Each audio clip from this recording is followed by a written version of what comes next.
Buenas tardes a todos.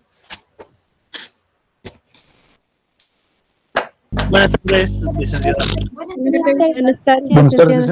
Buenas tardes. ¿Cómo están? Gusto de volver a encontrarlos. Seguramente que van a seguir ingresando y nosotros, mientras tanto, vamos a ir iniciando la clase. Entonces, perdón, estoy un poco ronca. Estamos empezando entonces hoy día la unidad 2 del programa, después de haber hecho un recorrido.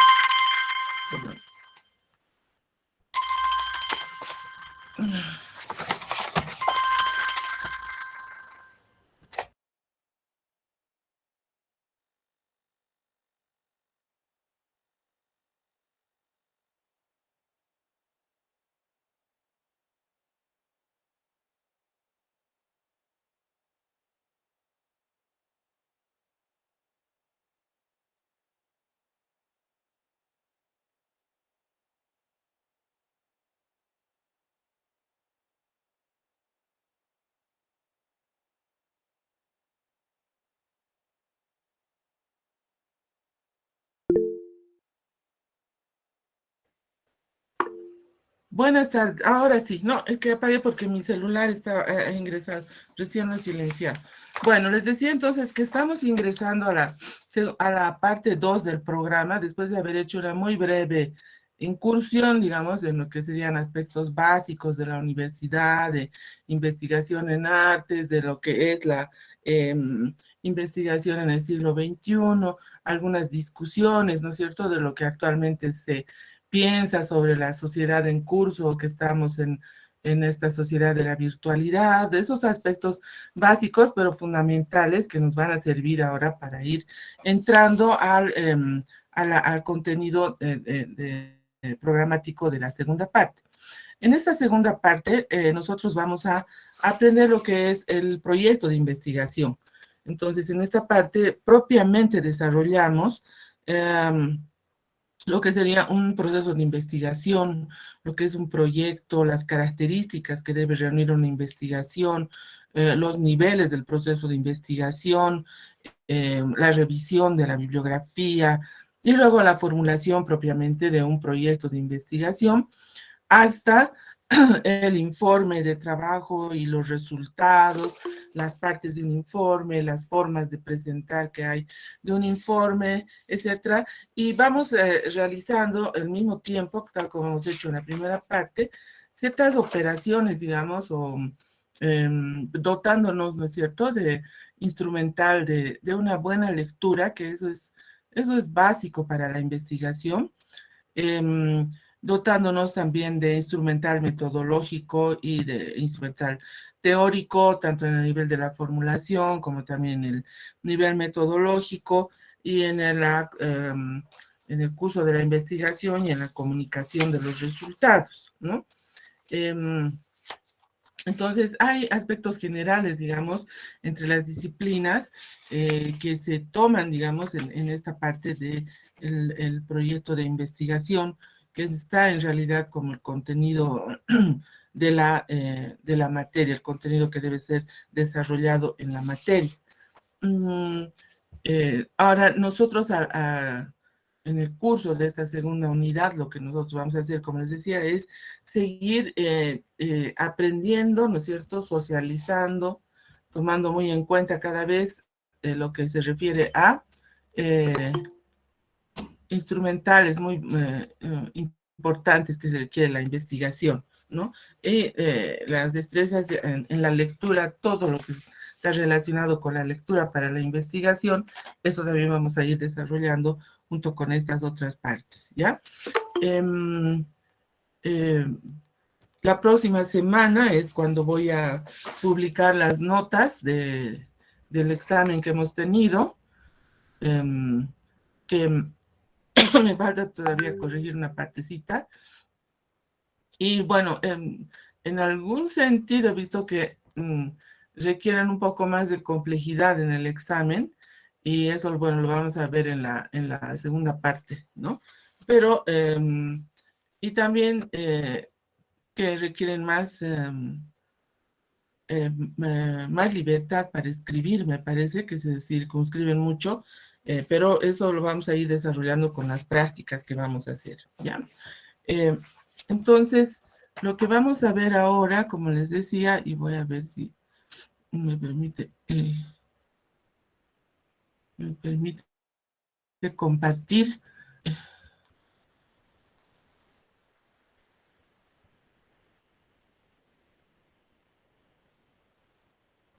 Muy bien.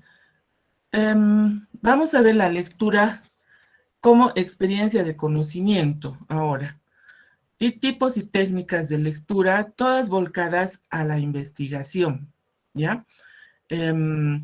Cuando hemos visto hace un poquito en la primera parte, cuando vimos lo que es investigación en arte, en cualquiera, digamos, de las características que haya. ¿Cómo me salgo de esto?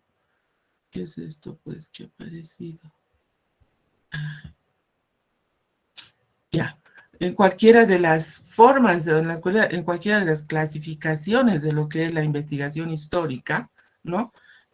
Siempre tenemos que tomar en cuenta que la investigación tiene el objetivo de crear nuevos conocimientos, así sea la investigación para el arte, en el arte, dentro del arte o en la experiencia y en la práctica artística. Siempre estamos creando nuevos conocimientos usando diferentes metodologías y técnicas, ¿no? Eso es lo que hemos visto como conceptualización general, ¿no? Que en la investigación necesita la creación de nuevos conocimientos. Y para la creación de nuevos conocimientos necesitamos pasar por la lectura, digamos, que ya es una experiencia de conocimiento cuando estamos en la investigación y cuando no estamos también, ¿no? Y la lectura como experiencia de conocimiento tiene, a ver, permítanme que haga ingresar a esta persona.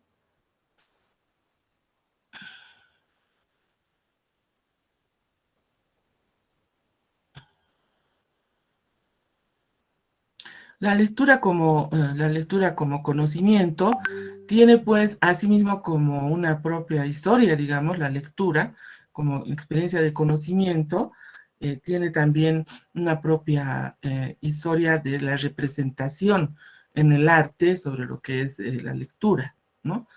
Bueno, la lectura es una experiencia cultural, ¿no es cierto?, que acompaña pues hace muchísimo tiempo, ¿no es cierto?, a la humanidad en diferentes formas y en diferentes momentos, ¿no? Es la capacidad que tiene el ser humano de decodificar o de leer códigos, ¿no es cierto?, gráficos que han sido colocados en un alfabeto.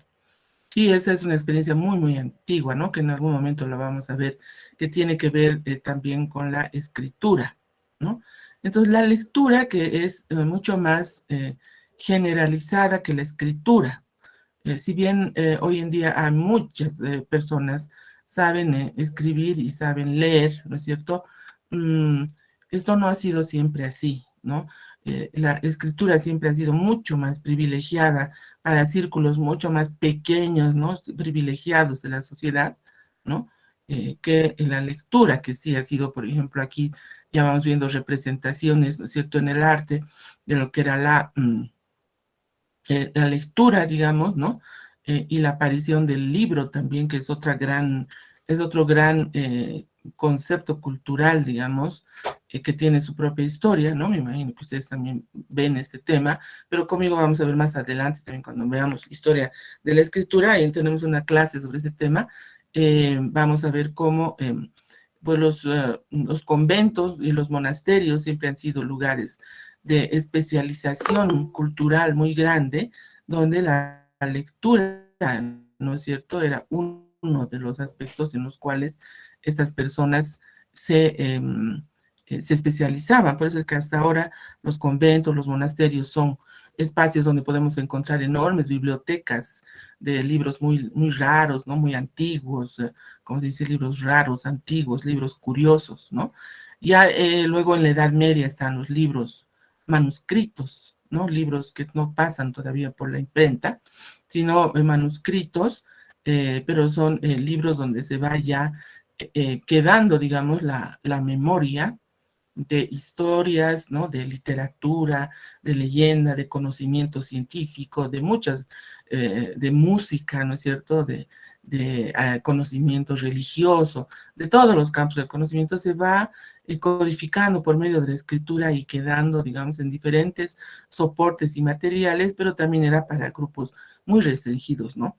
Y como sabemos, es en la época de Gutenberg, ¿no es cierto?, en el Renacimiento, en el que, bueno, hay varios talleres de imprenta que están en ciernes o que están a punto de dar a conocer, digamos, este cambio científico que va a ser en el siglo XV de la invención, ¿no es cierto?, de la imprenta de tipos móviles o de la construcción en cajas, ¿no?, como se llamaba, eran este tipo de cajas como cuadrícula, ¿no es cierto?, donde estaban los tipos móviles, la A, la B, hasta la Z, ¿no es cierto?, y también en diferentes tamaños, las mayúsculas, todos los signos, los símbolos, etcétera. Entonces, con la novedad de que esto va a ser, se va a poder repetir, ¿no es cierto?, la impresión en una por una página que se hacía y luego la encuadernación.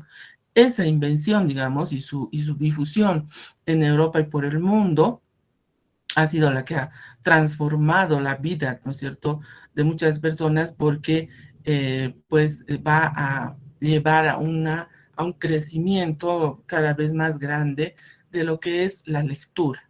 La escritura por mucho tiempo fue un conocimiento separado de la lectura, ¿no? Hoy en día en las escuelas, ¿no es cierto?, nosotros hemos aprendido lo que se llama la lectoescritura, o sea, una sola operación en la cual aprendes las letras, ¿no es cierto? Empiezas en la kinder, digamos, a hacer redonditos para poder hacer luego las vocales, ¿no es cierto? Y los palitos para hacer letras, etcétera. Y aprendemos en un mismo paso la lectura y la escritura. Pero por mucho tiempo eso fue separado. Solamente algunos sabían escribir e incluso los que sabían escribir no sabían leer. ¿Cómo era eso? Eran dibujantes o copistas que copiaban las letras como si nosotros copiáramos caracteres chinos, digamos, que los podríamos copiar con la mano, pero sin poder entender ni leer. Asimismo copiaban, digamos, porque eran simples copistas, pero no sabían leer, pero sí sabían con el tiempo escribir. Después, poco a poco, digamos, y se va juntando el aprendizaje de la lectura y escritura, de modo que por mucho tiempo han habido solamente lectores. Y así nos señala, digamos, toda el arte, que es un gran testigo, digamos, del tiempo, ¿no es cierto? Nos registra, ¿no es cierto?, que hay solamente lectores y se va también a partir de Gutenberg y después en el tiempo de la Ilustración, sobre todo, ¿no? En el siglo XVIII, sobre todo, se va abriendo, digamos, mucho más, se considera que es el siglo de la lectura, es el siglo en el cual, precisamente porque la Ilustración decía que había que tener ciudadanos que fueran capaces de desarrollar la razón, entonces la lectura era un vehículo de la razón, decían ellos, ¿no? Y entonces se difunde totalmente, la imprenta se multiplica y el alfabetismo también se multiplica, por lo tanto hay muchos más lectores. Si al principio solamente eran varones, ¿no es cierto?, los que leían, los que hacían los libros, ¿no? Después poco a poco se va a ir entrando a lecturas especializadas, lecturas para niños, ¿no? Después mucho en el siglo XVIII, en el siglo XIX, en el siglo XX, por ejemplo, las lecturas para las mujeres. Aquí, por ejemplo, se va viendo cómo las mujeres ya son capaces de leer cartas, leer el periódico, leer las notas, etcétera, ¿no? O en la historia de la lectura de Albert Mangel, que es un historiador de la lectura, él dice, ¿no?, como los libros para las mujeres, novelas, ¿no?, poesía y otro tipo de libros también de filosofía.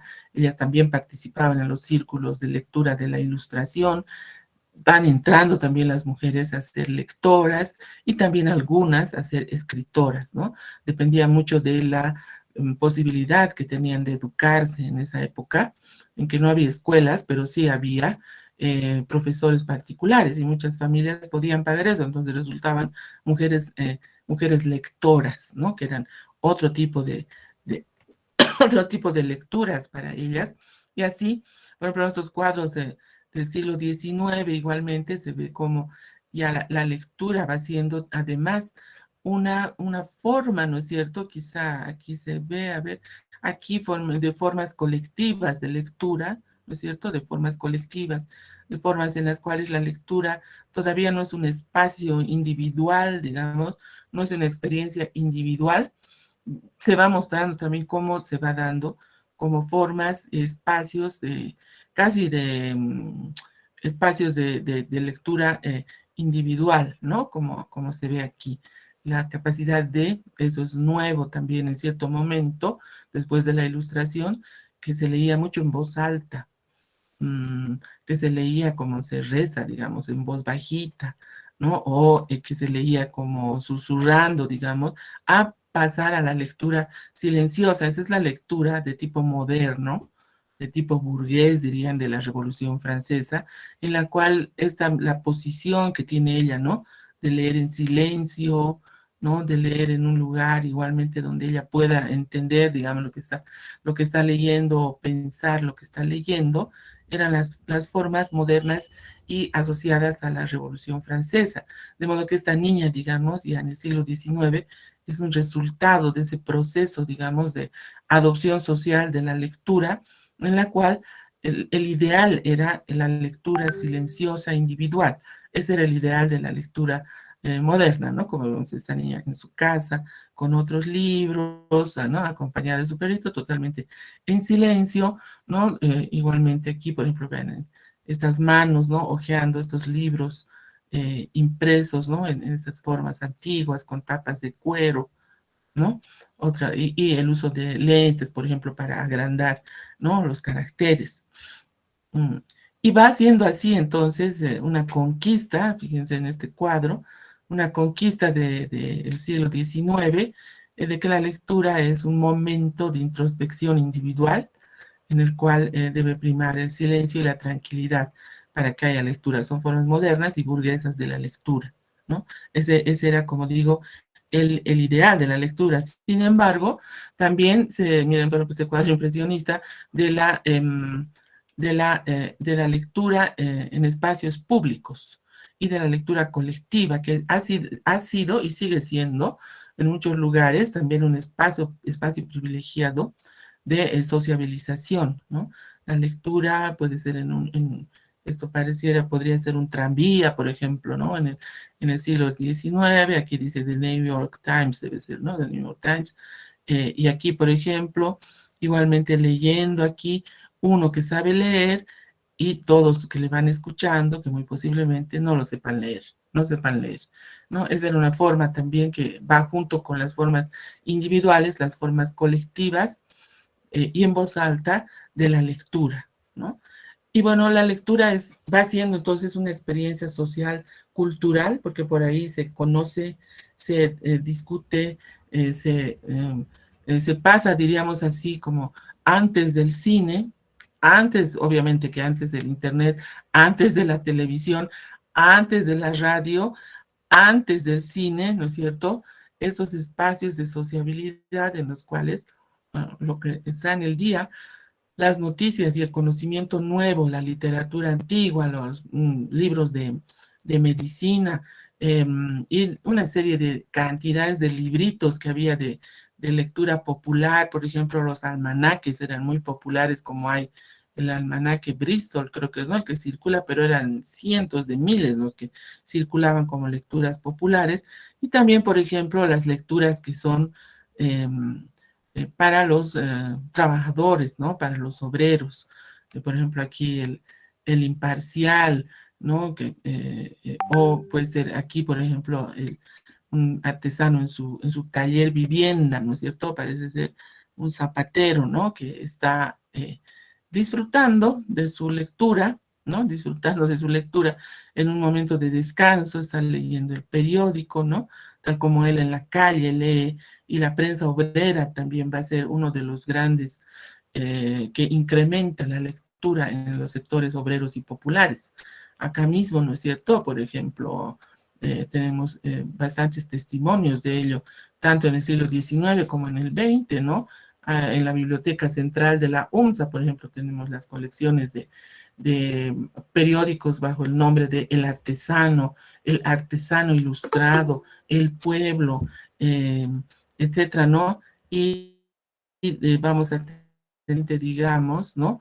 Eh, también otro tipo de prensa de ese tipo, ¿no? De diferentes, por ejemplo, sindicatos de los partidos políticos y también toda clase de literatura, digamos, que les gustaba y les gusta leer a los trabajadores y a los obreros, ¿no? Que suelen tener también sus propias preferencias, ¿no es cierto?, de lectura. Hoy día esto ha cambiado muchísimo, ¿no? Con las redes sociales, con el internet, pero sigue teniendo un espacio importante la lectura, ¿no? De todo tipo de... Entonces, tenemos aquí, por ejemplo, ya en esa misma época, cómo se va introduciendo. Aquí, por ejemplo, vemos al profesor particular, ¿no? El profesor particular que tiene sus alumnos, este niñito que está muy asustado, el otro que está escribiendo y así aprendiendo a leer y a escribir, bueno, con el castigo en la mano, ¿no? Que eran las formas, así era, por ejemplo, una escuela particular, de alguien que tenía 2 o 3 niños, digamos, a su cargo y que le pagaban unos pesos los papás y así, digamos, sin programas, sin controles, sin nada, aprendían pues a leer y tal vez a escribir un poco, ¿no? Ya que la lectura siempre ha estado también mezclada de experiencias sociales diferentes, ¿no?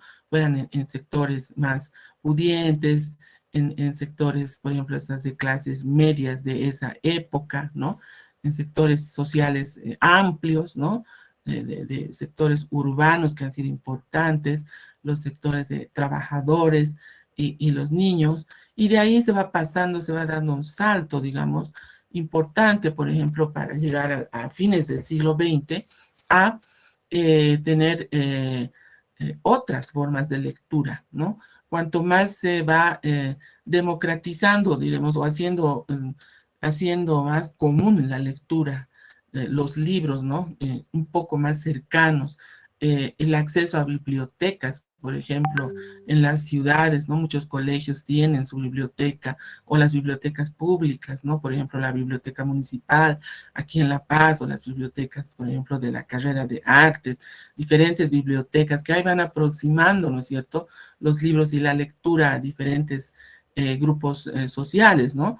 Los niños, por ejemplo, hoy día pueden aprender a leer de otras formas. Bueno, de hecho, la mayoría está hoy en las redes sociales, ¿no? Pero cuando no es en las redes sociales, pueden, ¿no es cierto? Hoy día hay libros que cuestan 2 bolivianos, 3 bolivianos, ¿no es cierto? Libros de lectura infantil y también para los jóvenes hay literatura, hay libros. El acceso al libro usado siempre es una posibilidad de ampliar la lectura y es un mercado que está ahí permanentemente, o sea, se mueve, ¿no es cierto? Y estas lecturas, fíjense que estas formas de lectura han ido cambiando también, ¿no? Uno, porque el acceso es más amplio, o la oferta es más amplia. Otro, porque se ha ido dejando un poco atrás el canon de que se debe leer en una biblioteca, en una mesa, en silencio, solos, ¿no es cierto? Por ejemplo, aquí hay una combinación de ambos, ¿no? El señor lee su libro sentado y solo, porque así lo desea, digamos. Estas dos niñas están echadas, ¿no es cierto?, de panza, muy cómodas, ahí casi tomando sol y leyendo. Estos jóvenes igual, estos comparten, estos también, él prefiere leer solo y están todos muy cómodos, digamos, al aire libre. Son formas nuevas, digamos, de relación con la lectura, ¿no? De la misma manera, digamos, igual sigue habiendo espacios, aunque menos canónicos, no menos rígidos, para que se pueda compartir, se pueda deleitar con una lectura, ¿no? Puede ser en la calle, puede ser en un rincón de la casa, ¿no es cierto? Puede ser sobre la cama, ¿no es cierto? De noche, no con una lámpara, sino con una linterna, ¿no? Y así se van dando, digamos, diversas formas y diversas experiencias con relación a la lectura, al libro y a otras formas de lectura, ¿no? Hoy día estamos en el dilema, se discute sobre el dilema, si tenemos un versus, una contraposición entre la lectura en papel, digamos, y la lectura en pantalla, porque hoy día hay tanto los materiales impresos como también hay lo que se llama el lector electrónico, ¿no? El lector electrónico, que es el navegante, ¿no? El navegante de hoy versus el lector en papel. Y son experiencias diferentes en varios sentidos y experiencias iguales también en otros sentidos. Y todo esto que les voy comentando y diciendo como prólogo, digamos, es parte de lo que del contenido del artículo que ustedes van a trabajar como práctica, de estas discusiones que hay en torno a la lectura en papel versus la lectura en pantalla, ¿no? ¿Será que el libro impreso va a desaparecer? ¿Será que la lectura en pantalla va a prevalecer? ¿Será que van a convivir? ¿Cuál será la experiencia que vayamos a tener en el globo y nosotros, digamos, en Bolivia y en la universidad? Yo cuando voy a las bibliotecas diferentes o paso por las bibliotecas, veo que están muchas vacías, están vacías. Tal vez las bibliotecas han pasado a tener otro tipo de funciones, ¿no? Y por otro lado, es cada vez más el material al cual podemos acceder a través de la pantalla. Eso nos está modificando también, entre otras modificaciones que hemos visto que se está dando, la lectura también se está modificando, la lectura en pantalla. No sé cuál es su experiencia, pero es diferente la experiencia de la lectura, mucho más si es en una biblioteca pública, digamos, que tiene sus reglas, ¿no? Tiene sus horarios, justamente hay que sentarse en una mesa, hay que estar en silencio, algunas no permiten ordenadores, otras sí, en algunas se puede fotografiar, en otras no, cada vez más se puede fotografiar.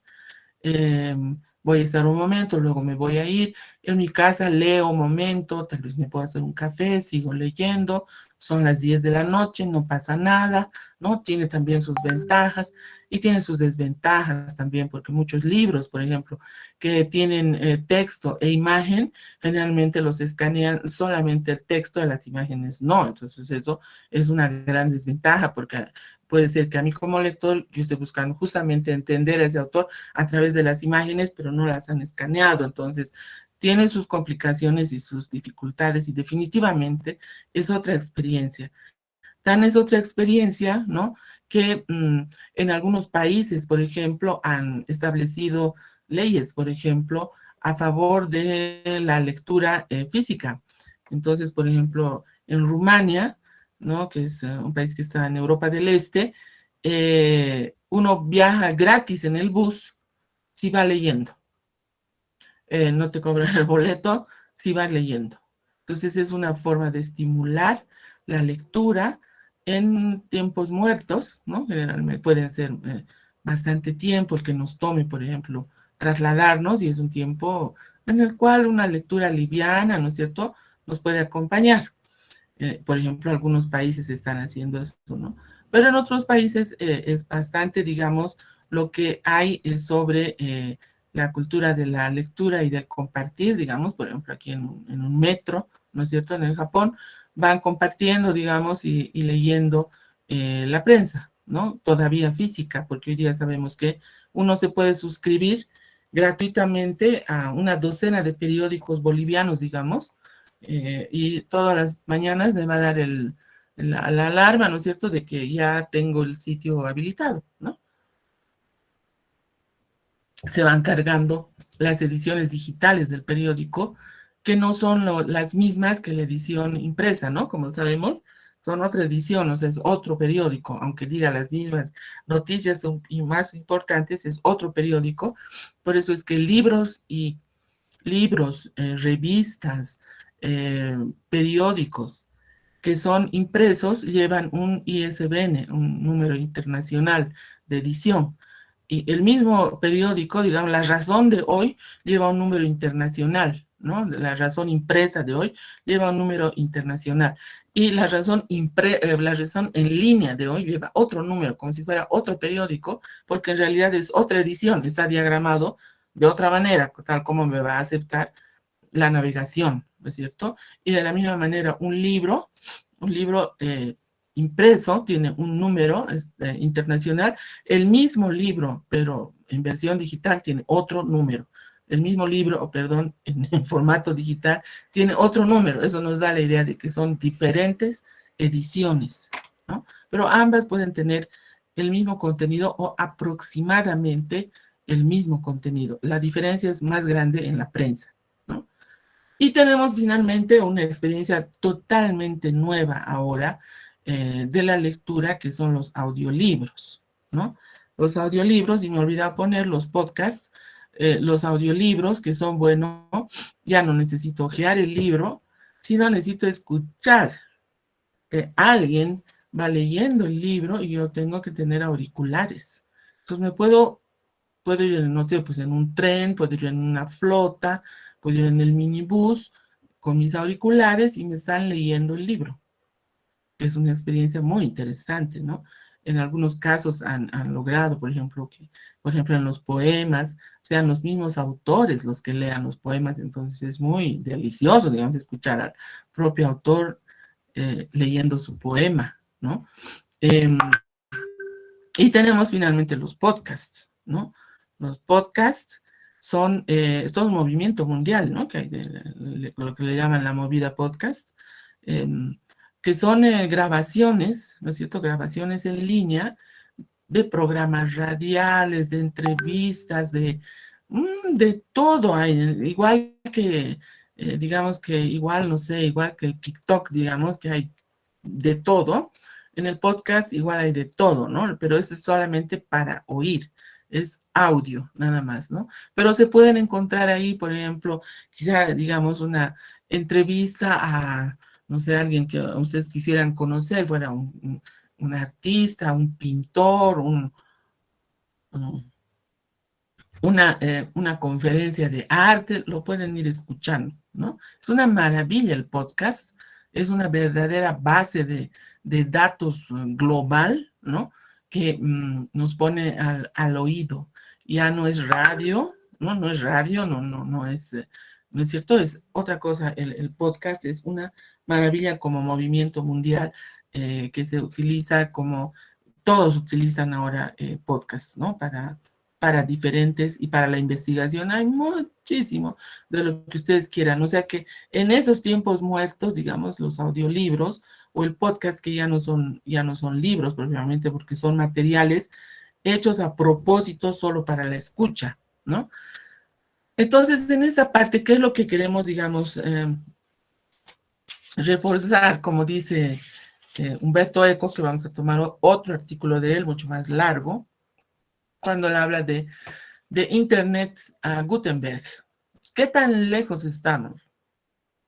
¿Qué tan lejos estamos de la revolución cultural de Gutenberg, que fue el libro impreso y que supuso todos estos pasos que hemos ido señalando, y que llegamos al Internet, ¿no?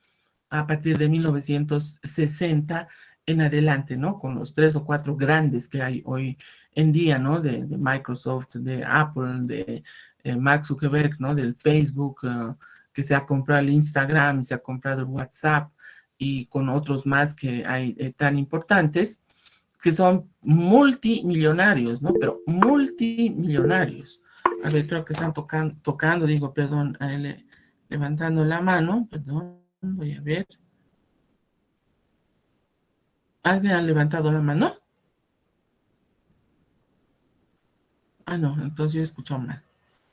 Bueno, entonces decía que estos personajes que son multimillonarios, ¿verdad? Que tienen, ¿cuánto había tenido Zuckerberg?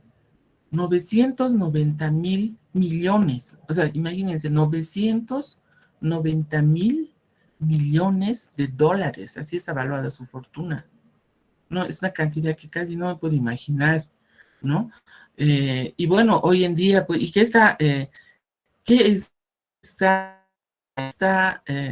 dónde está el capital, digamos, dónde está el movimiento de capital que hace posible la multiplicación de su fortuna? Pues está en el conocimiento, en el manejo que él hace de lo que incluye el contenido del Facebook, ¿no es cierto?, del Instagram, de WhatsApp, que es el manejo de las redes sociales, el manejo de la interacción social a través de las redes sociales. Es esa transformación que decíamos de la sociedad a través de las redes sociales, ¿no? Y bueno, Microsoft, ya sabemos, y toda la Internet, que es como una verdadera Babel, ¿no? Ahí están todos los idiomas y todos los contenidos disponibles para los navegantes, ¿no? Bueno, seguimos entonces en todo caso viendo en qué parte de esta experiencia estamos, digamos, ¿no? Porque el libro siempre ha servido, ¿no es cierto?, es como alguien decía, es eh, una parte del arte de la memoria, ¿no? En el libro se pone, ¿no es cierto?, todo lo que está, puede ser una historia, puede ser un poema, una novela, etcétera, un conocimiento, ¿no? Para recordar. El tipo de memoria a través de la escritura es muy diferente de la memoria cuando no existía el escrito, ¿no? El impreso, que tenía que tener otros instrumentos para la memoria. El libro pasa a ser un gran instrumento cultural de la memoria, ¿no? Que la va a ir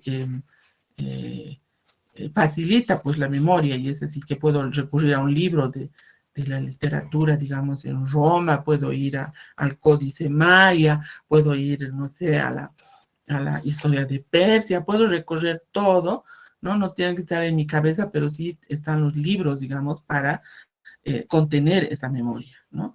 Entonces, esto hace, digamos, que vayamos pensando, ¿no?, en todas las formas con las cuales nosotros vamos a trabajar en cuanto al libro para la investigación, y ustedes como diseñadores, fundamentalmente, todas las formas de diseño que no son solamente aspectos técnicos, sino aspectos fundamentalmente humanos, como hemos visto. Estamos metidos, ¿no es cierto?, en un viaje del cual nadie se puede salir, nadie se puede bajar, a menos que permanezcas desconectado, que de una u otra manera, no sé cuántos desconectados va a haber, porque cuántas personas, diremos así, no usan WhatsApp. Yo creo que a mi alrededor, por lo menos, nadie.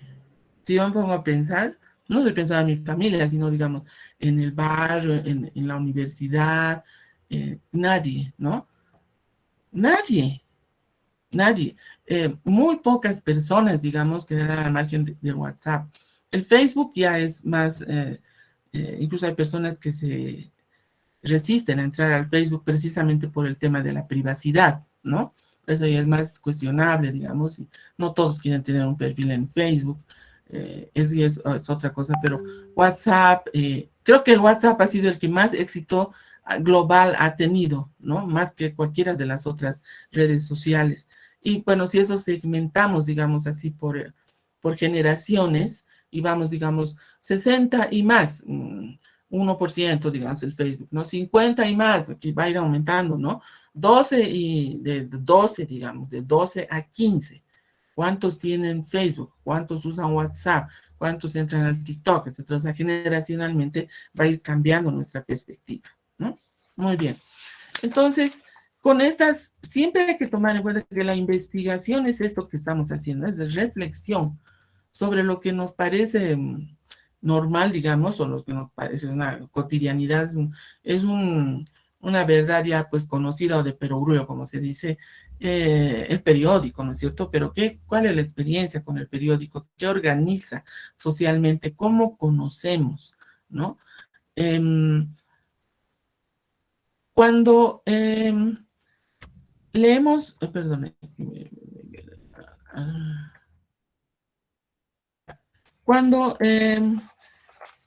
Cuando leemos para investigar, tenemos que también diferenciar que existen dos tipos de libros, ¿no?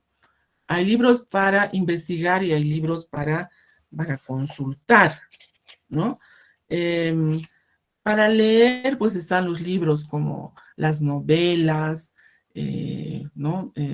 Están aquellos libros que son de consulta, las enciclopedias, los diccionarios, los tratados, lecturas que nos van a orientar en general, o libros que se leen porque me gusta leer este autor o este tipo de libro, esta novela, ¿no? Y están los libros que se consultan para la investigación, en los cuales ya tenemos una consulta, digamos, especial, específica, ¿no? Cuando nos preguntamos qué es leer para investigar o por qué es necesario leer para investigar, nos estamos preguntando sobre la importancia de la lectura en la investigación, ¿ya? Eso es lo que nos estamos preguntando. Entonces decimos, ¿por qué es necesario leer para investigar? Aquí vamos a poner algunas ideas que ustedes, sin levantar la mano, por favor, y simplemente diciéndomelas, porque voy a escribir aquí, ¿por qué es necesario leer para investigar? Pueden, o mejor me voy a venir aquí para que ustedes en el chat pongan algunas ideas de por qué es necesario leer para investigar. Entonces, pueden ir, ¿no se me escucha? Se lo escucha, se lo escucha. Se escucha. Dice, Ah, ya me puso. Muy bien. Maya Suyana dice, para entender el tema, muy bien. ¿Para qué más es necesario leer? ¿Por qué es necesario leer para investigar? Pueden poner en el chat sus respuestas.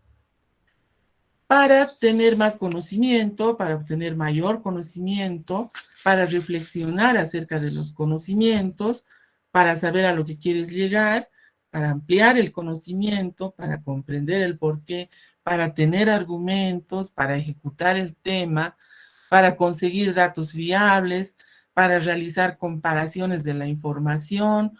Muy bien, para obtener nuevos conocimientos, para refutar o afirmar, para tener diferentes puntos de vista, ¿no? Ahí ya tenemos como unos 15, digamos, respuestas, todas positivas, digamos, ¿no? Para desarrollar conceptos, muy bien, para argumentar una teoría, para recopilar información y discernirla, muy bien, ¿no? Entonces, ¿por qué necesitamos leer para investigar? Pues hay como 20 motivos por los cuales necesitamos leer para investigar, es decir, necesitamos tener, ¿no es cierto?, una investigación porque no podemos partir del cero, ¿no es cierto?, y pensar que estamos inventando el hilo negro. Alguien, y muchos seguramente habrán dicho algo sobre lo que yo quiero investigar, ¿no? Entonces debo tener en cuenta que es necesario es necesario tomar en cuenta lo que han dicho otros y debo abrir mi propio camino, para lo cual necesito entrar en diálogo con otros con todas las razones que ustedes han dado, ¿no? ¿Cuándo debemos leer? Es decir, cuando empezamos un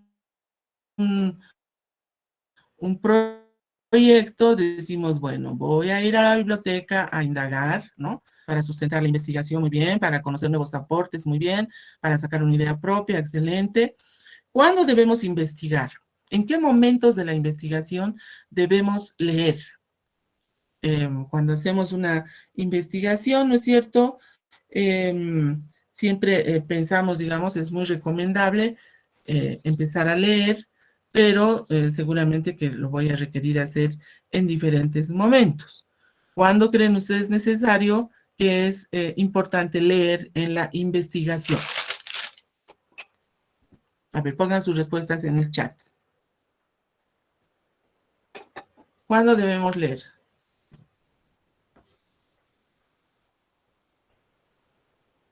Cuando tenemos dudas, muy bien. ¿Y cuándo tenemos dudas? ¿En qué momento tendremos las dudas?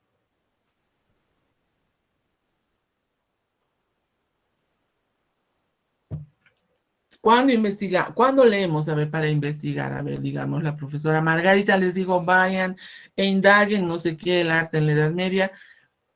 Cuando tenemos dudas, cuando necesitamos profundizar, cuando no entendemos, cuando no sabemos cómo llevar a cabo, cuando se nos presenta, debe ser. Al principio, dice, para adentrarnos en el tema. Muy bien. Para buscar antecedentes, al principio, al empezar. Muy bien. Cuando queremos confirmar o contradecir algo, eso es ya en el camino. O sea, antes de empezar la investigación o al empezar la investigación, debemos leer, ¿no? Para buscar antecedentes, para adentrarnos en el tema, para, ya en el camino, para confirmar o contradecir, para sustentar el tema, desde la hipótesis hasta la conclusión, dice, ya que en el transcurso de la investigación siempre tendremos dudas y también necesitaremos bien afirmar información durante toda la investigación. Sí, prácticamente desde la hipótesis, ¿no? Y antes, ¿no? Como alguien decía, voy a investigar el arte, ¿no es cierto? El arte de Tiwanaku, muy bien. Para investigar y especificar mi tema, debo ir a leer para decir, bueno, voy a hacerlo solamente, voy a dedicar, digamos, a la Puerta del Sol.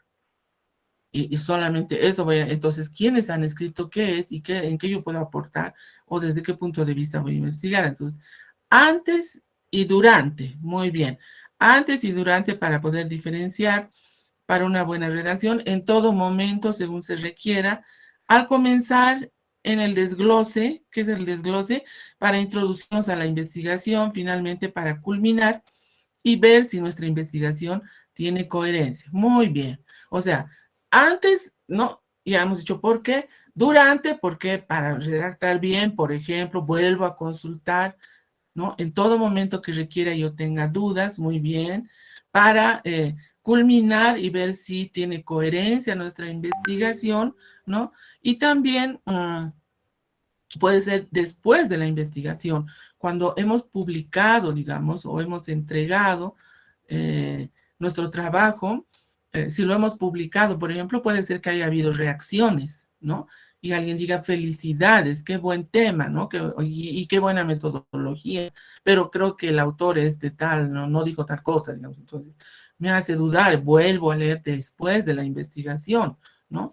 O dice cualquier comentario, futuras investigaciones podrían aconsejar, digamos, tal cosa. Qué interesante ese aspecto. No lo había tomado en cuenta. El próximo trabajo puedo hacer sobre esto, pero ¿quién habrá dicho algo así? Voy a ir a consultar. Entonces, leemos en diferentes etapas de la investigación, con diferentes propósitos, ¿no? Y entonces leemos al comenzar, durante, al terminar y después. O sea que de principio a fin, la lectura está ahí a disposición como un requisito, ¿no? Para tener una buena investigación, porque como hemos dicho, toda investigación es un acto de comunicación. Nos pone en contacto con autores. Nosotros nos convertimos en alguien que dice algo nuevo y vamos a tener un resultado y también una repercusión. Y todo eso es un acto de comunicación. Entonces, los libros, justamente como son objetos de la memoria, se van guardando ahí las ideas, podemos siempre volver a recurrir a ellos, ¿no? En todo momento. Muy bien. En tercer lugar, tenemos que, como ya hemos visto esto, debemos organizar la bibliografía para la investigación, ¿no? Hemos dicho ya que parte de la investigación es registrar la bibliografía, la consulta que hacemos, desarrollando en primer lugar la ficha bibliográfica, ¿no? El autor, el título y los datos completos de edición, ¿ya? Los datos completos de edición. Esa es la ficha madre, la ficha que me va a servir para el resto de mi investigación, ¿no? Entonces, hemos aprendido a poner la ficha bibliográfica, apellido con mayúsculas, el nombre, el título de los artículos van con comillas, no usamos cursivas, No usamos subrayados ni negritas en los artículos, y los datos de edición, lugar y la fecha, y si está en, bueno, eso vamos a aprender a hacer las citas correctas, ¿no? Las citas y referencias. Y si es extractado del internet, debe ir la URL. Entonces, esto tienen que tenerlo en su cabeza, ¿no? En su cabeza. Luego, tenemos de esa manera la ficha bibliográfica principal, ¿no? La ficha bibliográfica principal. Entonces, vamos a tener así, ¿no? Que vamos a poder ir construyendo nuestro fichero bibliográfico, ¿no? Que hemos dicho, puede ser un fichero físico, puede ser un fichero digital, en el cual yo pueda encontrar, siempre que voy a la biblioteca o que trabajo en mi ordenador o en mi teléfono para la investigación y voy registrando lecturas, puedo abrir una página, ¿no es cierto?, de Word, digamos, y ahí ir poniendo alfabéticamente lo que estoy consultando para no perderlo nunca y para que no se me desordene. Si es físicamente, podemos registrar en un cuaderno o podemos registrar en fichas para ponerlas igualmente alfabéticamente y nunca se me van a perder. Si esas fichas las coloco en un sobrecito, nunca se me van a mezclar ni se me van a perder, porque después quiero volver a Humberto Eco, digamos, me he casado con la Wikipedia que no está publicado en internet y no encuentro la ficha. Bueno, si no me acuerdo exactamente el lugar donde lo consulté, pues va a ser difícil volver a encontrar y voy a perder mi tiempo, ¿no es cierto? Bueno, una vez entonces que hemos encontrado ese libro que quiero, que necesito consultar y lo he registrado, entonces ahí es donde tenemos que establecer, ¿no? Responder a las preguntas básicas de lectura, que primero es, ¿dónde voy a buscar? ¿Dónde voy a buscar? ¿No? Entonces, ¿dónde voy a buscar información para hacer una investigación? Y ahora también ustedes pueden ir poniendo sus respuestas en el chat de dónde buscar la información que necesito para hacer una investigación. Pueden poner genéricamente o específicamente un lugar. Pueden entonces empezar en los libros, muy bien, en el Google, muy bien, en Internet, bien, en la biblioteca, bien, en libros, en bibliotecas, en Internet, bien, fuentes fiables, artículos de periódicos, muy bien. ¿Dónde más? El CEDOAL de la Fundación Patiño, muy bien. Las revistas, excelente. El CEDOAL ya no está abierto o tienen un sistema muy raro, que ese era uno de mis lugares favoritos. En la biblioteca, en la hemeroteca es con H, la enciclopedia, consultar a profesores docentes, muy bien, revistas científicas, excelente, ¿no? Entonces tenemos, en resumen, ¿dónde buscar? Pues hay muchos lugares, ¿no? En bibliotecas, internet, artículos, revistas, enciclopedias, en el Centro Cultural de España, muy bien, ¿no? Que son, es decir, ¿qué estamos diciendo ahí? En Cielo, muy bien. Es decir, si es físicamente en Dialnet, bien. Si es en la biblioteca municipal, excelente. Si es físicamente, tenemos varias posibilidades, ¿no? Varias bibliotecas en la ciudad. Latindex, muy bien, ¿no? Si es físicamente, tenemos varias alternativas interesantes en la ciudad, ¿no? Como yo les he mencionado, la Biblioteca Central de la UMSA, la Biblioteca de la Carrera, la Biblioteca Municipal, la Biblioteca del Centro Cultural de España, que es muy interesante para artes. Es una biblioteca que tiene bibliografía especializada en artes, y que tiene, ¿cómo se llama? Revistas de cultura y de artes, revistas europeas de cultura y artes, para leerlas ahí en biblioteca, no sé si seguirá así, pero era biblioteca abierta, ¿no? Estantería abierta, no sé si seguirá así. Si es por internet, entonces tenemos que hacer búsquedas refinadas. Google está bien, pero veremos en algún momento, creo que ya nos dio también los tips, ¿no? La bibliotecaria de la carrera, cuando nos decía, bueno, hay que poner con ciertos códigos, ¿no es cierto? Por ejemplo, PDF 2 puntos, para que solo salgan PDFs, ¿no? Por ejemplo. O entrar del Google al Google Académico, y dentro del Google Académico buscar, por ejemplo, PDF, o porque es con marcadores booleanos, como se llama, que es con AND, y, ¿no es cierto? OR, O, y así comillas, digamos, entre comillas, arte, y comillas, Bolivia, me va a sacar todo lo que hay en arte relacionado con Bolivia, digamos, ¿no? En estas otras son buscadores, ¿no? Cielo, Dialnet, que son ventanas donde existen, por ejemplo, las revistas bolivianas, o son, digamos así, sitios donde revistas a nivel latinoamericano, por ejemplo, en Cielo, se pueden poner, es el nivel, el umbral, digamos, el primer piso donde se ponen revistas de todo tipo de América Latina, ¿no? El Latindex también, el repositorio de la UNSA que está en línea, por ejemplo, eso es interesante. Si ustedes entran a la web de la UNSA, entran luego a la web de la Biblioteca Central, entran al área de vicerrectorado, entran ahí dentro a Biblioteca Central, y en Biblioteca Central buscan, por ejemplo, repositorio. El repositorio de la UNSA tiene todo lo que son las tesis. Entonces buscan repositorio, les va a salir todas las facultades.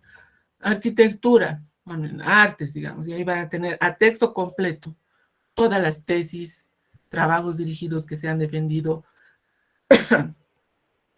en artes y que nos pueden servir para empezar nuestro tema, ¿no es cierto? Bueno, entonces, ¿dónde buscar? Ya sabemos dónde buscar. ¿Dónde leer? ¿Dónde leer? Es decir, como habíamos dicho, la experiencia de la lectura es muy diversa, ¿no? Entonces, ¿dónde leerían ustedes estos materiales? ¿Dónde vamos a leer todo lo que hemos mencionado? Pueden responder en el chat. ¿Dónde vamos a leer todos estos materiales? ¿No? Bueno, un lugar obvio, digamos, es la biblioteca, como se ha dicho. Obviamente vamos a ir físicamente a visitar, ¿no? Y vamos a ver qué es lo que hay en estas bibliotecas. Y también está centros de información, muy bien. En un lugar silencioso, donde esté uno cómodo y concentrado, en bibliotecas y museos, en espacios públicos, en una sala de estudio, en el internet, desde casa. Ven que hay muchas posibilidades de un lugar donde yo pueda elegir, donde yo sé que me voy a sentir lo mejor cómodo posible para leer y concentrarme, que puede ser dentro o fuera de casa, ¿no? Y ese lugar lo debemos encontrar en un ambiente propicio, dice, que incentive la concentración al aire libre, ¿no? Que el aire libre es una maravilla, sobre todo en estos tiempos pandémicos o pandémicos, porque sabemos que los lugares más bien cerrados, pues no dan mucha seguridad a veces, ¿no? Entonces el aire libre es una maravilla, ¿no? Es una gran posibilidad. Y la otra pregunta es, ¿qué vamos a leer? ¿Qué vamos a leer en la investigación? ¿No?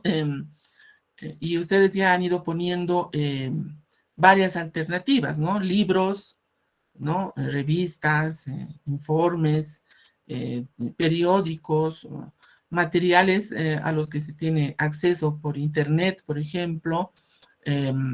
Ustedes seguramente van a necesitar consultar una cantidad muy grande de obras artísticas, para lo cual deben tener marcadas, o no sé si tienen tesis también, obviamente, deben tener marcados los sitios más importantes de exposición de obras de arte, los grandes museos, donde también hay otro tipo de materiales a los cuales pueden acceder, a los cuales puede acceder el público, ¿no?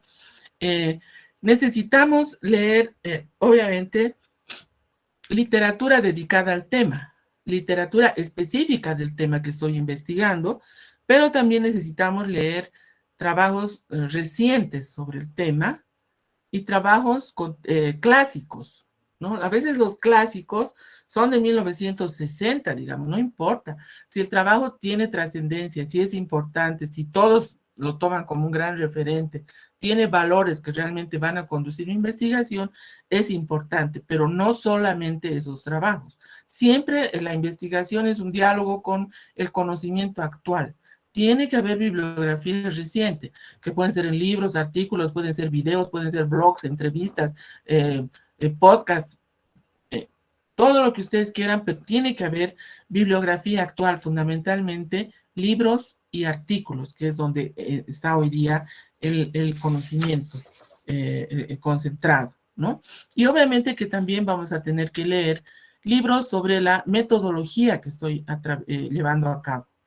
Tengo que encontrar bibliografía sobre la metodología y los instrumentos que me ayuden a llevar adelante mi investigación, ¿no? Muy bien. Y la última pregunta es, ¿a quién vamos a leer? ¿A quién vamos a leer? ¿No? Entonces, ahí vamos a tener que hacer una indagación, digamos, ¿no? Para saber cuánto me ayuda este otro libro, cuánto menos me ayuda, es decir, hacer la lectura ojeando, ¿no? Como hemos dicho, ojeando los primeros libros para saber si este realmente va a ir o no a registro, ¿no? Este va a registrarse o no, ¿no? Y entonces eso es a quién vamos a leer, es lo que vamos a ver en cuarto lugar, ¿no? Como cuarta. Tenemos también las fuentes de información, ¿no? Tenemos que aprender a distinguir las fuentes de información o consulta para la investigación. En una investigación hay siempre las fuentes primarias, las fuentes secundarias, perdón, primero, y las fuentes primarias en segundo lugar. Las fuentes secundarias son aquellas que generalmente están publicadas, ¿no? Han sido ya hechas por otros autores y me van a servir para hacer todo este tipo de lectura que hemos dicho, ¿no? Por ejemplo, fuentes de información en la biblioteca, en primer lugar son los bibliotecarios, ¿no? Que me van a ayudar a decirme, bueno, este tema aquí no hay, anda a averiguar tal vez en esta otra biblioteca, por ejemplo, ¿no? O si tenemos, te va a llevar mucho tiempo porque es bastante lo que hay, digamos. El bibliotecario es el primero que nos va a dar una especie, una ayuda, ¿no? Luego tenemos una fuente muy importante que son los catálogos. Los catálogos, que pueden ser las fichas o puede ser catálogo en línea, libros de catálogos impresos, ¿no? Nos ayudan a ubicarnos qué se había dicho sobre este tema en un fichero. Ese fichero, ¿no? Ya nos puede ayudar a ver qué es lo que se ha dicho, ¿no? Yo busco, digamos, pintura virreinal en Bolivia, pintura virreinal. Busco y es 10 centímetros de fichas, digamos, o me salen 50 respuestas en el internet, ¿no? 50 respuestas. Ahí ya tengo, digamos, avanzado, porque no tengo que buscar todo yo. Ya alguien ha hecho ese trabajo previamente, entonces los catálogos en línea o físicos son muy importantes para empezar la investigación. Luego también en las revistas de la disciplina, en las revistas de la disciplina, salen a veces resúmenes o reseñas. Sale un libro sobre arte y alguien hace una reseña. Esa reseña me interesa mucho a mí porque después vamos a ver lo que es una reseña, cómo hacen una reseña en arte, ¿no es cierto? Vamos a ver el valor que tiene para la investigación una reseña, es decir, que ahí vamos a ver a qué autores se está citando, qué es lo que ha dicho, cuál es la importancia de esa última publicación. Fuentes secundarias también son los diccionarios y las enciclopedias. Pueden ser físicas o en línea. Ya sabemos cómo los diccionarios y las enciclopedias, como la Wikipedia, tienen que manejarse como para lo que están hechas, ¿no es cierto? No puede haber una investigación basada en una enciclopedia. digamos, no puede haber una investigación basada en la Wikipedia. La Wikipedia u otra enciclopedia o diccionario me va a servir como orientación general. Así sea un diccionario especializado en el arte boliviano, es una orientación general, es una información secundaria, ¿no? Entonces, es muy importante también tener en nuestro ordenador un diccionario o tener la pestaña, ¿no? O favorita del diccionario de la Real Academia Española, por ejemplo, y su diccionario de sinónimos para que aprendamos a escribir. Y hoy día es muy fácil, ¿no es cierto?, tener estos dispositivos a nuestro alcance, ¿no? Ya no tenemos que manejar así un bodoque, ¿no es cierto?, en nuestro maletín para andar con el diccionario, porque además esos son materiales que nunca salen de las bibliotecas porque son materiales de consulta, justamente, ¿no? Entonces, esas son mis fuentes secundarias, todos los libros y artículos del tema, más los instrumentos que les he mencionado, los catálogos, ¿no? Los resúmenes, las reseñas, los diccionarios, las enciclopedias. Y luego está lo que diríamos las fuentes primarias, ¿no? Las fuentes primarias son aquellas que vamos a ver que son materiales nuevos. Supongamos que vamos a estudiar el arte virreinal, digamos, entonces nosotros queremos saber cómo funcionaba la escuela de Calamarca, ¿ya? La escuela de Calamarca, que está aquí en el Camino a Oruro, ¿no es cierto? La escuela de Calamarca. Para ello voy a recurrir a todo lo que hemos visto de fuentes secundarias, y mi fuente primaria, o lo que yo voy a investigar, son los cuadros de la serie de Los Arcángeles de Calamarca, ¿ya? Entonces, esa es mi fuente primaria, eso es lo que yo voy a investigar, ¿no es cierto? Y que no está publicado, en el sentido de que no es, está publicado obviamente, ¿no es cierto? Están los cuadros, las fotografías, pero puedo, como son fuente primaria, yo puedo acudir, ¿no es cierto?, a la iglesia de Calamarca para ir in situ a observar su estado de conservación, el contexto, ¿no es cierto?, de la iglesia de Calamarca, etcétera, para poder, esa es una información primaria sobre la cual yo voy a trabajar. Entonces pueden ser cuadros, ¿no es cierto?, pueden ser documentos. Nosotros hemos trabajado casi 3 años con diferentes gestiones de esta materia. Íbamos al CEDOAL del Espacio Patiño cuando estaba abierto, y ahí tienen un archivo hemerográfico sobre arte impresionante. Ahí hemos encontrado maravillas del arte boliviano, y eso, por ejemplo, era nuestra fuente primaria. Recortes de prensa de los años 40, 50, 80, etcétera, sobre las inauguraciones de exposiciones. Se podía hacer así, seguir a un artista, a su obra, sus propuestas, sus reflexiones, todo con ese archivo hemerográfico, justamente como se llama, ¿no? Bueno, entonces, ¿cómo vamos a leer? ¿Cómo vamos a leer? Decíamos, hay una lectura de consulta, que es justamente con los diccionarios, las enciclopedias, los resúmenes, la lectura de consulta, que sí simplemente es aquella que me va a orientar, ¿no es cierto?, la lectura de consulta, y la lectura de investigación, que es la que me va a servir para avanzar en mi investigación, ¿no? La lectura de consulta es una lectura mucho más general, ¿no?, que puede tener inclusive que ver con literatura, con novela, aquello que me interese, ¿no es cierto? Y la lectura de investigación es esta que estamos desarrollando, ¿no es cierto?, que es la que me sirve para avanzar en mi investigación, ¿no?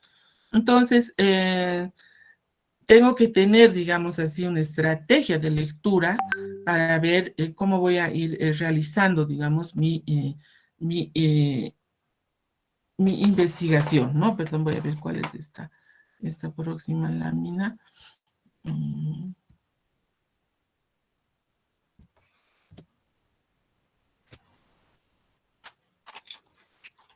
Ya. Bien, entonces, vamos a leer entonces, decíamos, y vamos a encontrar así la lectura de investigación. ¿Y cómo vamos a evaluar, digamos, críticamente la lectura? Es decir, ya cuando hemos seleccionado, ¿no es cierto? Me va a servir este diccionario, estos 3 libros, estos 4 artículos, quiero encontrar también este blog de este autor, quiero ver este video en internet, ¿no? Todo esto. Voy a empezar a leer, voy a registrar, ¿y cómo voy a evaluar críticamente el valor que tiene lo que dice este autor en este artículo para mi investigación? ¿Cómo lo voy a hacer? Para eso existe un ejercicio que se llama la reseña bibliográfica, ¿no?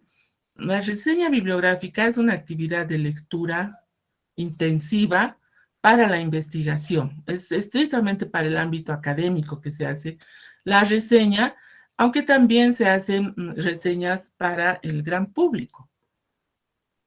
Por ejemplo, el New York Times, el periódico, el New York Times, en su versión dominical, bueno, alguno ha dicho que tiene hasta a veces 500 páginas, me han escuchado, 500 páginas, donde hay, pues, en 500 páginas, que es un libro, de todo, ¿no? Pero ese de todo tiene una muy buena organización. Una de sus partes es justamente resúmenes y reseñas de libros, aquellos que al gran público le puede interesar sobre campos no académicos, sino más de divulgación, de difusión, mucha literatura, ¿no? Mucha literatura, mucho sobre cultura, sobre arte y sobre grandes hallazgos, digamos así, que ha hecho la ciencia, por ejemplo. Todo eso, ¿no? O libros, bestsellers.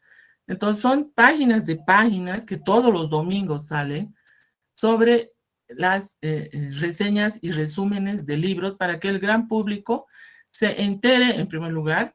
En segundo lugar, elija y pueda ver qué libro le va a gustar leer y que lo consiga y que lo lea. Y que así vaya, digamos, formándose como un ciudadano crítico.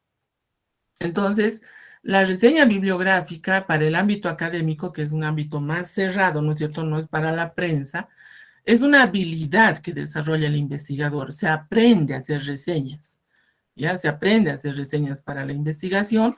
Necesita dedicársele cierto tiempo leyendo la bibliografía sobre el tema. Da a conocer lo que otros han investigado sobre el tema.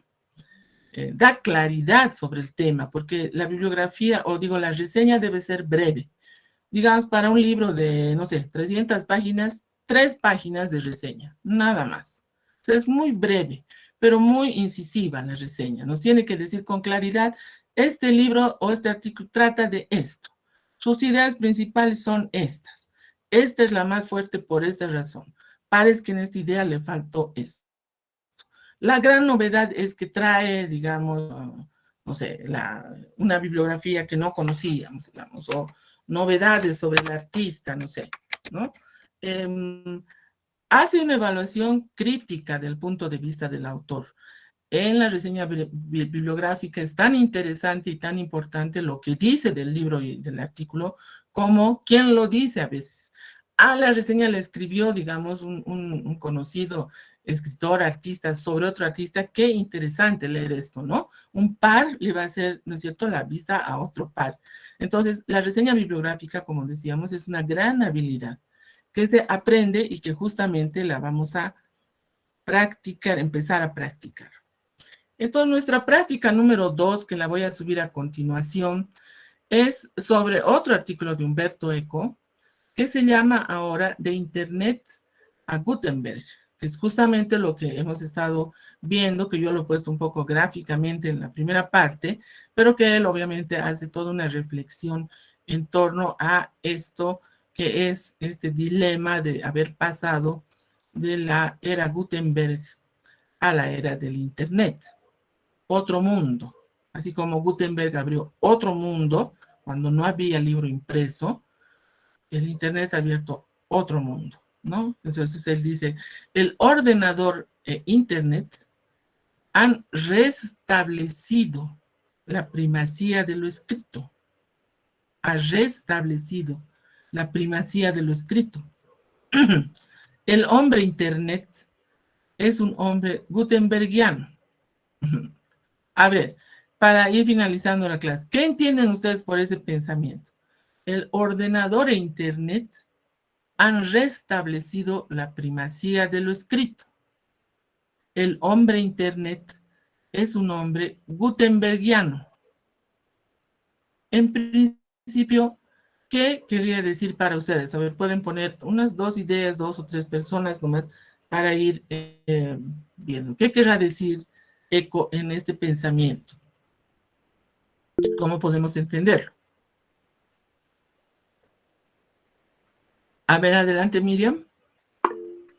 Buenas tardes, licenciada. Tal vez quería hacer un paralelismo a lo que hizo Gutenberg, de cambiar todo, un antes y un después, tal vez que antes solo se copiaban los libros y luego se pasó a la imprenta con él, y lo mismo pasa con lo que dice Eco, que en algún momento de leer libros escritos o impresos, pasamos a leer en, no sé, en la computadora o en tablets.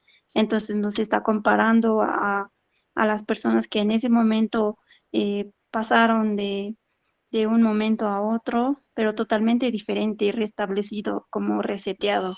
Entonces lo mismo pasa ahora con nosotros, que dejamos los libros para ver en las tablets o cualquier dispositivo en pantalla. Gracias, Miriam. Antes del Internet había como primacía, digamos, la televisión. Y antes de la televisión, la radio. Y ambos son artefactos culturales cuya primacía es la audiovisual. Es su carácter, ¿no es cierto?, de la televisión es audiovisual y la radio es audio. Pero con el Internet se reinstala, como dice él, se reinstala, ¿no?, lo escrito. Porque como ustedes han dicho a lo largo de la clase, podemos leer libros en Internet, podemos leer la prensa, artículos, etc. También lo audiovisual, pero se ha metido, digamos, en Internet lo escrito. Y eso hace, decía Eco, de el hombre Internet un hombre gutenbergiano, parcialmente, ¿no? Porque, bueno, es muy fuerte ese pensamiento, hay que desglosarlo más, pero diremos que más o menos por ahí va la idea de Eco.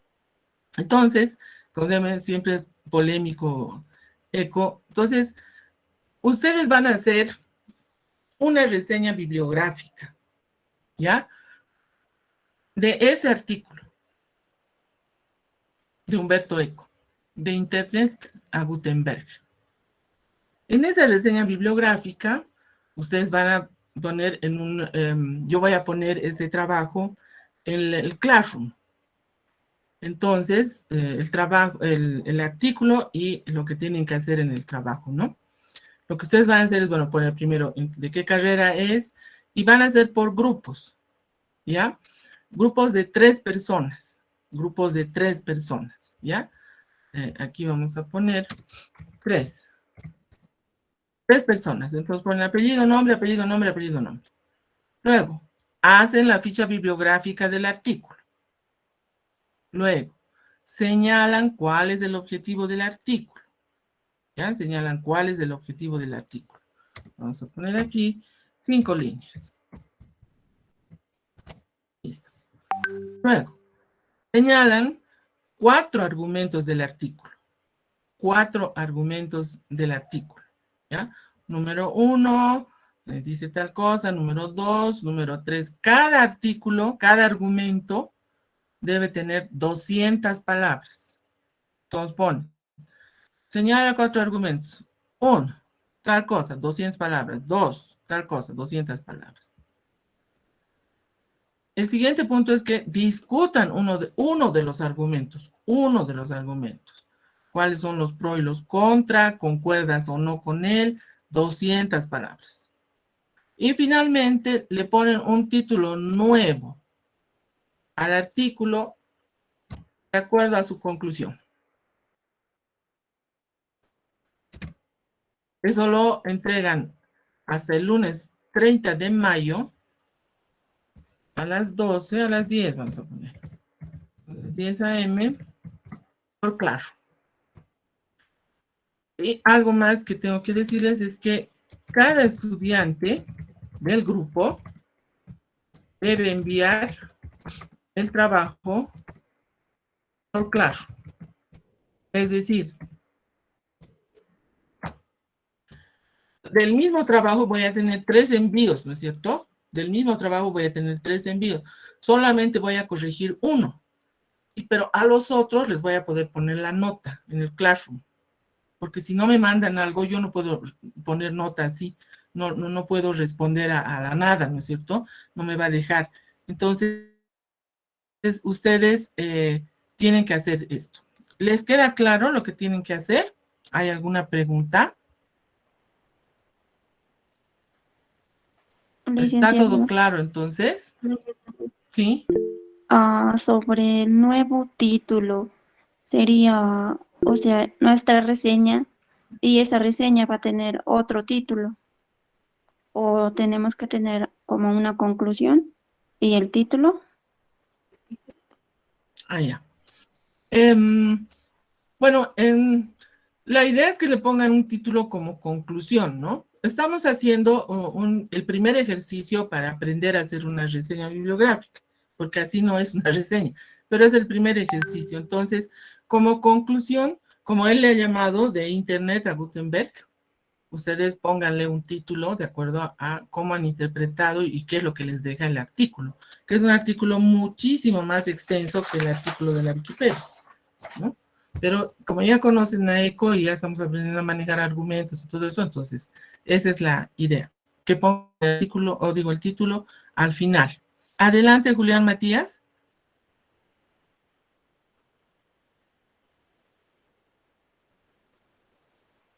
Julián, ¿has preguntado algo? Sí, licenciada. No sé si Quería saber si se puede con 4 participantes. O sí tiene que ser 3. No, está bien, puede ser hasta 4. Ahí está bien, gracias, licenciada. Gracias. Sí, 3, máximo 4.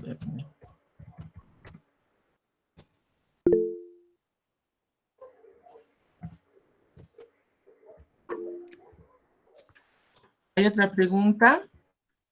Licenciada, sí. Los grupos, de todas maneras, cada estudiante, cada integrante del grupo tiene que mandar cada uno su trabajo al Classroom.